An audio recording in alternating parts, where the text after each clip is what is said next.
Welcome to Solvetic, your channel to always learn technology easily. Below in the description, you will find useful links we used in this video.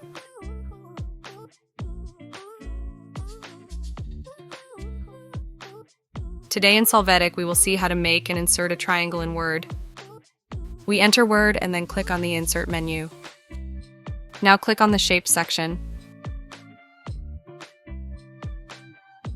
After that, we go to the Basic Shapes section and we will see the triangle shapes to choose from.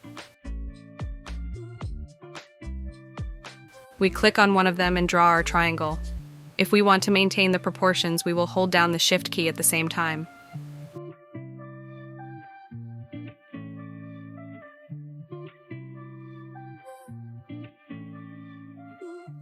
Once we have inserted our shapes, we can go to the Shape Format menu and customize our triangles. Hey, remember to subscribe Solvetic channel.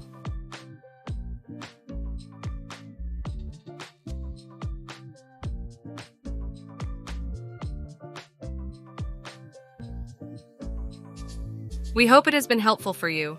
Here are links to watch more videos of your interest and subscribe to the Solvetic channel. Thank you.